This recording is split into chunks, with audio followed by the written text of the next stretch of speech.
Hey, it's John and Mike, brew-dudes.com, and it's about time we talked about homebrew competitions. Yeah, so we have a long list of video ideas that the audience has sent to us, and I looked at the list because we have more ideas than we have time to make videos.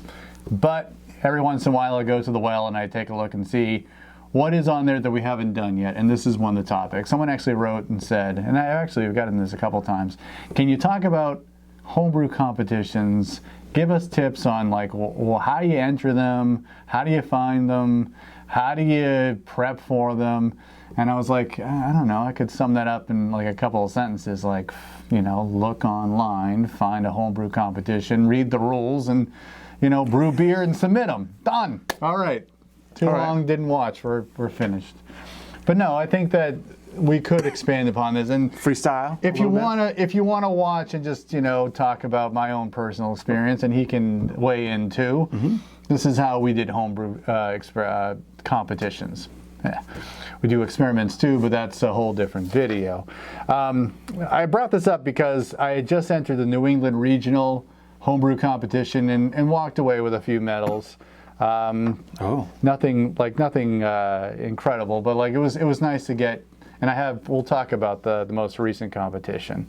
But I have been brewing since 2005, and I know that in 2008 I entered my first homebrew competition, and I think it was New England Regional, and it was a maple porter. And if you read way back on the blog, I made that maple porter. I showcased every step along the way, from finding some Vermont farm that sold me like a half gallon of syrup that went into the pot, and I fermented the whole thing, and after it was all done and bottled up, I said, I wonder if this is any good. Well, I submitted it to that competition and got third place for some wacky, I don't know what the category was, but it was probably some kind of specialty beer.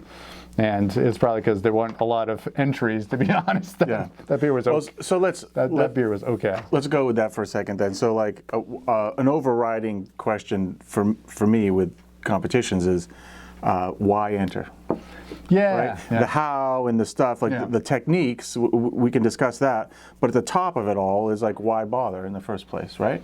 And I think one of the things you've just said is, you're curious, aside from me drinking your beer and saying, oh, this is good. How do you get some completely blind, unbiased opinion? Yeah. That's one of the best ways to do it. Because your family, your friends, a lot of people, coworkers, it's really hard to actually tell white lies. Yeah, it's really hard to get honest feedback. And then if you want technical feedback as well, most of your family and friends and coworkers certainly aren't going to deliver you that. Yeah, right? exactly. So, and that's why people send us beer. Yeah, so that they can listen to us. Yes. Try to figure. Be nice on camera. we're typically honest, just in a nice way. All right. So I think the first question was, how do you find them? I mean, you can look online. Both the Bjcp and the AHA have competition calendars. Yep. I was online just today, and I found ones. Some are posted up until June of next year, but it's one of those things where you check, and if there's ones that you know of, or you're just trying to find out, maybe a couple months out, probably at the start of any year, you'll see more and more competitions get posted. But it gives you time to find them and plan and stuff. Yeah. Certainly, if homebrew clubs will have more information about stuff. And then there is the National Homebrew Competition that happens every year. Which you're going to find at the AHA website. Exactly. When you're looking for most, so you've been entering some somewhat regular competitions. Yes. But if you're really looking for some feedback on some beers out of your normal cycle of competitions, do you find yourself finding competitions at the Bjcp site or the HA site, or are you just sheerly getting Google to tell you when the competition? No, I think the last one. So when we did the community brew last year, I was looking for one I could just submit it to, and I found the Northeast one. I think that happens in December, and I went there and I found one that had the other thing was I was so late to the game that a lot of these have entry caps. So this was one that Yep. still had availability for me to enter something, and I did. And then my pro tip on just finding one, I typically find ones that are in my neck of the woods, so I don't have to ship beers to them. I'm already paying some kind of entry fee. I don't want to have to pay shipping to send my beer up, and also there's the threat of it breaking along the way. I'd rather find a competition where I could drop off my beers and feel safe in knowing that, or get this guy to drop them off, feel safe in knowing that they got there in one piece. Yeah. So that's how I look at ones that are sanctioned by either BJCP or AHA and are nearby and have drop-off points where I can get to in a reasonable amount of time. So two things I just want to add is that if you're searching for competitions on the BJCP website, everyone should be made aware that there are actually two BJCP websites because they haven't fully migrated over to what they're calling their new site.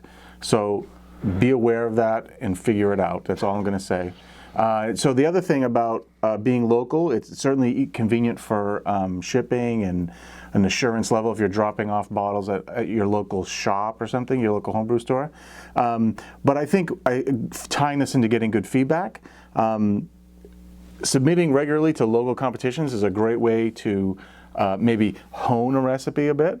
And then when you really want to know how good the recipe really is, maybe you want to see what your interpretation of pale ale, how it stands up against a competition more out in the Midwest or more out on the West Coast, things like that, right? Yep, Because so I mean that's when so stay local as you're developing a recipe, and then once you think you've got something good, then maybe you want to send it out to a couple more competitions that are further away. True. Because you're going to experience different judges. Yep. Certainly, just maybe different caliber of judge and a different concept of how people interpret the style a little bit. Yep. So the second question, how to enter them. I go to the competition website, I read the rules and follow them to the letter. I mean, they're going to have how to enter them all written out for you. Read through, and reread them. Make sure you got them right. I think the one thing to keep in mind is they have certain dates of when your entries need to be at certain locations, or when do they need to be arriving at the ship to date, ship to place.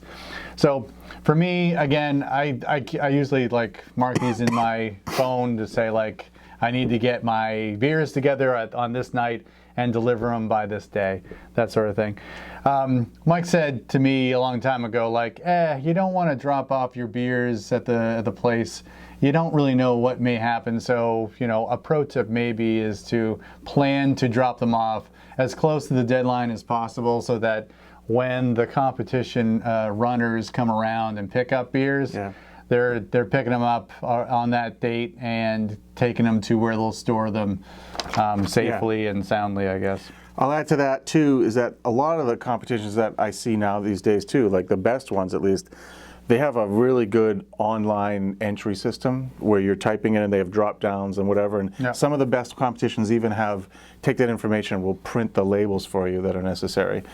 Invest in rubber bands, because that's still probably how 99% of the people want you to affix the labels to the bottles. So it doesn't hurt to go have a bunch or start saving rubber bands.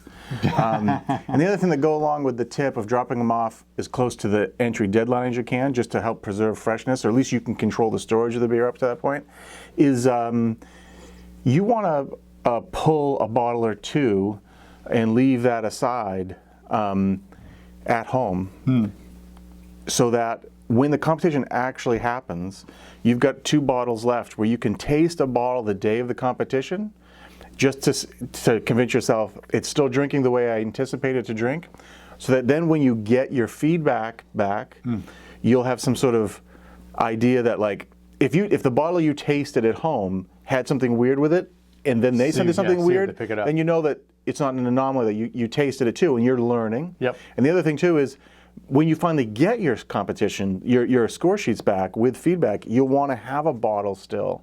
Read that sheet and then open up the bottle, even though now it's going to have more age on it than when the judges saw it, but it'll still be nice, all things being equal, if it's held up, to compare what the judges wrote to what you're tasting. And that's a great way to train your palate. True. Because you'll become blind in your own beers to certain things that a judge might pick up, and you won't notice it until someone, says, I taste this in your beer. Yeah. And you go, oh, you know what? I actually now I taste it too. Exactly. And then lastly, the question of, well, how about tips on how to, win medals or place, in the competition? Because I guess the other side of it is, feedback. But it's also like, I want to have award-winning homebrew.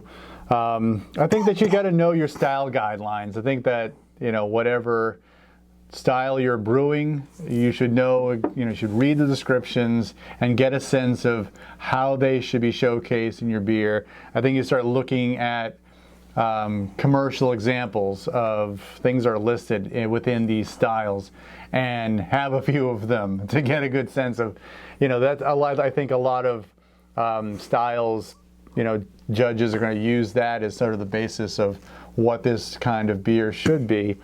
And then, if you're looking for recipes, I would do searches online to find recipes that kind of match what you are seeing as the descriptors of the style, that the certain recipes are going to translate into the finished beer that fits the guidelines. I mean, that's how I did it. And certainly, Jamil Zanishev has a whole bunch of classic styles that he has brewed and has won in competitions. I think that's a great place to start for sure. And then it's really kind of tweaking from there. Like I've won a whole bunch of medals for a Vienna lager. I've brewed it, pretty regularly over the last few years. I've entered in competitions, and now I'm getting feedback that it's, not dry enough. Mm-hmm. So these are things that I'm just going to continue tweaking. It's funny. Like I would enter that in a number of different competitions where it wouldn't place in one and would win first place in another competition. And they happened like within a couple of weeks each other. So, you do the best you can, and you take feedback and if it's constructive and you think you can make a change to kind of fit that bill, then go for it. And I think that's how you're continually tweaking. I think some important notes there is one area where competitions sort of fail the brewer. Feedback is always good, but remember that a competition is going to try to weigh your beer against a written category, a written description, usually from the BJCP. If you brew a pale ale that just tastes great, but you use like some Willamette, Cascade, and EKG in that beer, and you love it, your friends love it, and your club loves it, it could be a fantastic beer, but I'll tell you what, that beer is never going to fit squarely in a category where you'll score well. You'll get comments like, wow, great beer, tasted good, but it's not a standard bitter, nor is it American pale ale. So where competitions fail is when brewers are being creative or brewing to their palate. Mm-hmm. So remember, if you want to do well in a competition, feedback is always good. From what you just put your beer the best category you can, just to get feedback. Are there off flavors? Did this thing clash with that thing? Or is the fermentation poor? Or there's too much body? Things like that. That's always good, and good judges will give you that feedback regardless of how well you fit a category.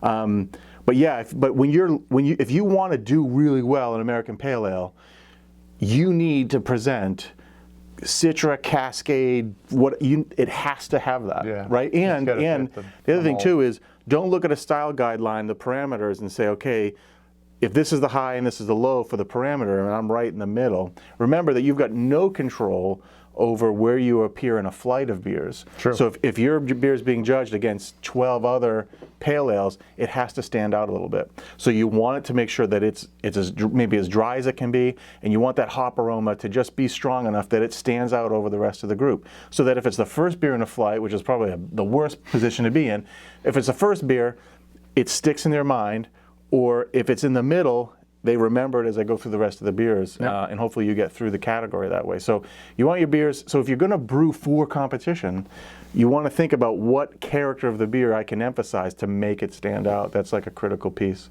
of doing it. So always just keep that in mind. Feedback is great, and a beer that I've judged a couple competitions and had some great beers, but they just don't fit the categories that they're in very well. So just keep that in mind. Don't be discouraged by that. Know why you're going into the competition, which is sort of what I brought up at the beginning. Yeah, and that's what brings me back to what I was doing for this most recent competition. I had a strawberry wheat that's his recipe that I've brewed for a couple of summers now, have gotten great feedback. People have told me very nice things. So I put that in the competition to see how it would do. It won first prize in the fruit beer category. There was only 6 entries, so I take that with a grain of salt, but still, it was nice to get that feedback. And then it was the cider and the sour. So some of the lambic style sours that I've been brewing, there was a good batch of, it was kind of just a third year beer, and that I kind of squirreled away, and just been like taking bottles off the shelf and putting them in the competition, and that won a prize, and the cider got an honorable mention. No big deal. Again, I think I've decided that cider's just okay. Not gonna make 5 gallons of cider anytime soon. I made 1 gallon this year just because, hey, I had it. But it was nice to get that feedback too.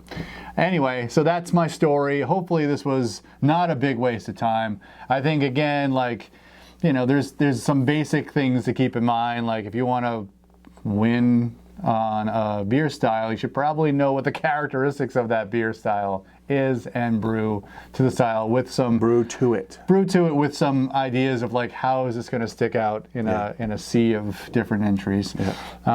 But that's us. We've been entering homebrew competitions for over 10 years now, and have some award. Like my wife puts them all up in my basement, so I have them all hanging up there. That's nice. Isn't it nice? I don't care. I'm like, all right, whatever. I got this swell T-shirt as one of the things, so that was nice. But if you have thoughts about your own home brewing competition, exploits, put them in the comments below. Yes. Subscribe to our channel, because we like doing this and we love your feedback. And if you have other thoughts about kind of videos you'd like to see, also add those under in the comments as well. For John and Mike, brew-dudes.com. Brew on. Cheers.